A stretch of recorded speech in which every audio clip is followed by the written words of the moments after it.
Paraphrasing the words of Mr. Mark Twain, there are only two types of speakers in the world, the nervous and the liars, and I'll try my best not to be both of them.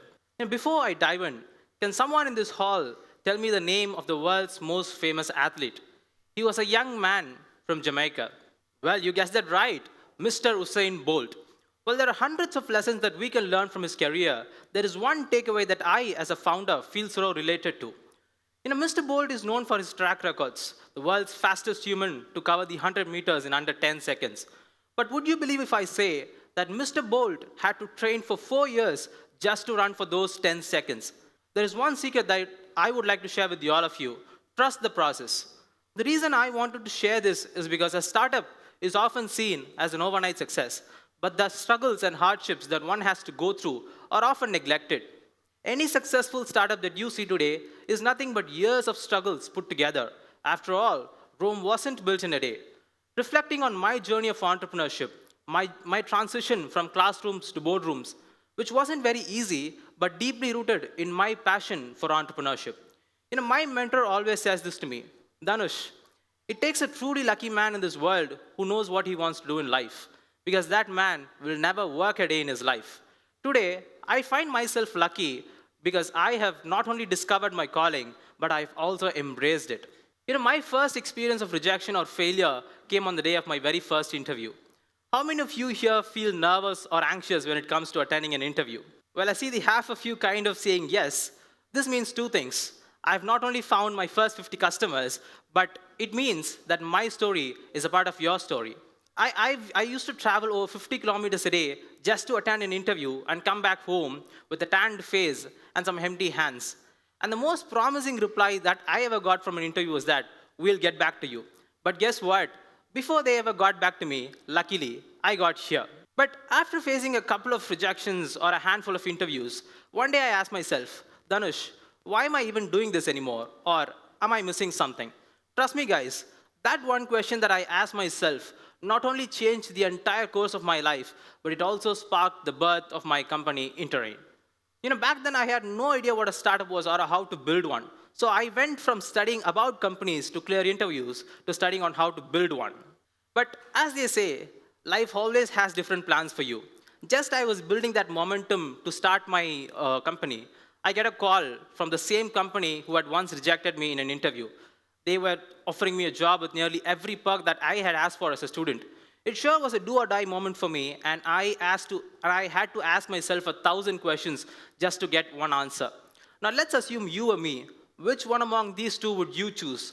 A job offer which was a safe and a steady call to make, or a startup idea that was a risky one and you had barely started to work on?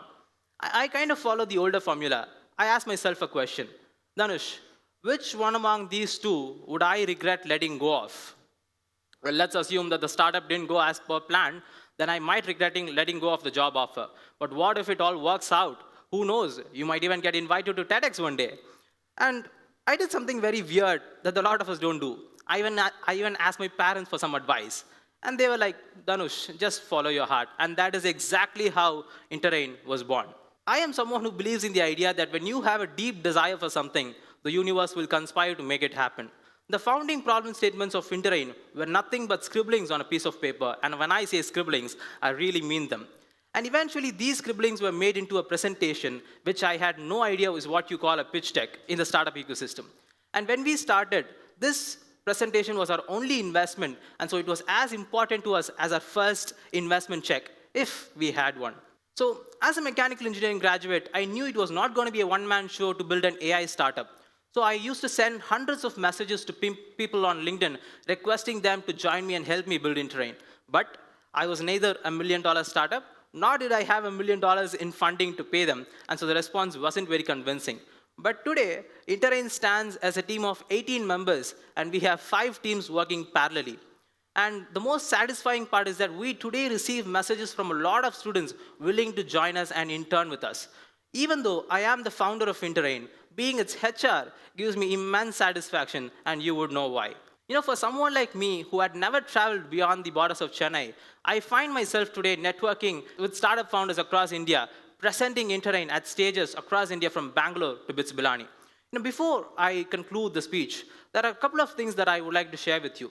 Interrain is today incubated at AIC Anna Incubator, and we are accelerated by Pedalstart, both of India's leading tech institutions.